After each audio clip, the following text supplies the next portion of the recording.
उत्तर प्रदेश के बलिया में एक ऐसा गांव जहां आजादी के 75 साल बाद भी लोग अंग्रेजों के दौर का एक कलंक ढोने को मजबूर हैं। गांव का नाम ही ऐसा है कि यहां की महिलाएं सम्मान के लिए अग्नि परीक्षा देने को मजबूर हैं। पहचान छुपाने के लिए युवा पलायन कर रहे हैं, बुजुर्ग सिर झुका लेते हैं। देखिए क्या है कहानी। बलिया मुख्यालय से करीब 20 किलोमीटर दूर पंदह ब्लॉक में बसा करीब 800 मतदाताओं वाला रूपवार तवायफ गांव का नाम सुनते ही लोगों की नजर बदल जाती है। ग्रामीणों के मुताबिक अंग्रेजी हुकूमत के दौर में इस इलाके को अय्याशी का अड्डा बनाया गया था और सैकड़ों तवायफों को बसाया गया। अंग्रेज तो चले गए, लेकिन उनके दिए गए नाम का कलंक आज भी इस गांव के लोगों के साथ जुड़ा हुआ है। गांव की महिलाओं का कहना है कि नौकरी या बाहर जाने पर पहचान पत्र में गांव का नाम देखकर लोग शक और गलत नजर से देखते हैं। कई बार रिश्ते टूट जाते हैं और सम्मान पर सवाल खड़े हो जाते हैं। रूपवार तो आयफ है, ये अंग्रेजों के जमाने से चला है।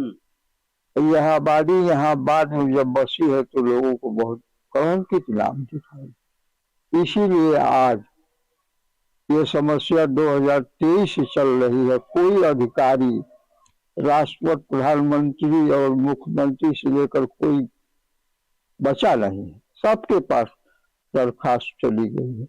लेकिन अफसोस है, दुख है इस बात का कि रात दिन नाम जो है तुरंत बदले, तुरंत अध्यादेश जारी हो गया और यह दरखास्तों को जरा भी निगाह किसी माननीय अधिकारी की गई नहीं, इसलिए कष्ट हो रहा।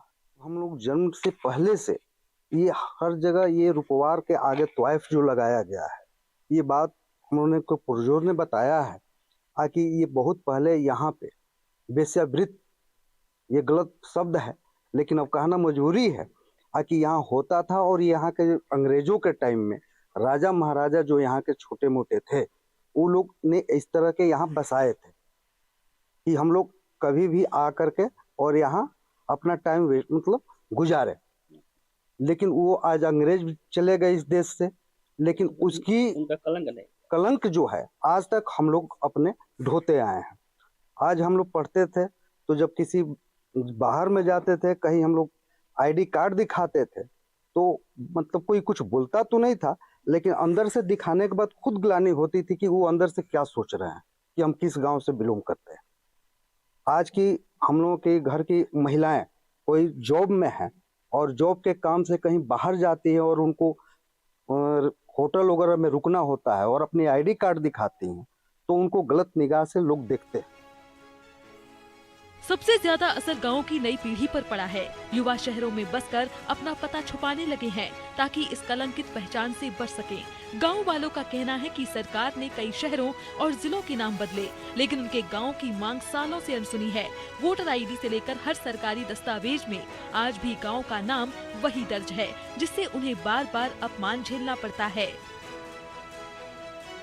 जहाँ भी जाते हैं बात आती है गांव के नाम का तो वहाँ शर्मिंदा होकर सर नीचा करने पड़ता है और लोग इसका कभी कभी मजाक भी उड़ाते हैं कि तुम लोग तो ऐसे गांव के रहने वाले हो। यही तकलीफ होती है गांव की, कलानी झेलनी पड़ती है। किसका कलंक है और कौन झेल रहा है? किसका दिया हुआ कलंक है ये?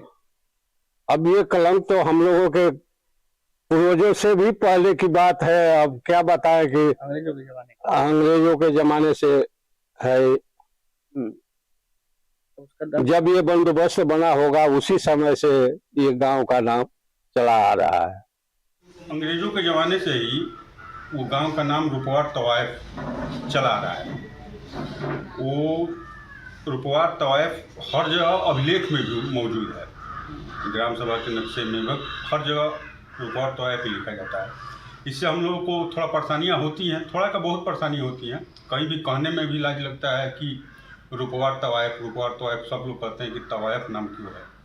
हम चाहते हैं कि इस नाम को चेंज किया जाए, रूपवार तवायफ हटाया जाए, रूपवार रखा जाए सिर्फ। इससे हम लोग को बहुत मदद मिलेगी। तवायफ शब्द ही सभी जिलों का कितने जगह का नाम बदल दिया जा रहा है। मुगलों का नाम अब मुगलों का नाम बदला जा रहा है। मतलब तमाम तरह के नाम बदले जा रहे हैं।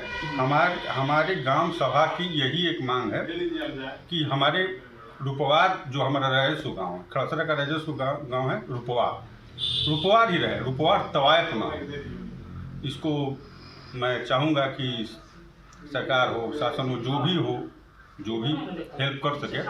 हम लोग बहुत दिन से प्रयास कर रहे हैं कि इस नाम को बदला जाए। 10 साल हो गया, मंत्री जी लोग से भी भेंट किया गया, राम गोविंद चौधरी से भी भेंट किया गया था। मंत्री जी आश्वासन दिए थे, प्रयास भी हुआ था बहुत। उस प्रयास में अभी तक हम लोग को सफलता नहीं मिली। रूपवार तवायफ गांव के लोग मुख्यमंत्री, राज्यपाल, प्रधानमंत्री और राष्ट्रपति तक को पत्र लिख चुके हैं। उनकी सिर्फ एक ही मांग है कि गांव का नाम बदल दिया जाए ताकि आने वाली पीढ़ियों को शर्म और अपमान के साथ ना जीना पड़े।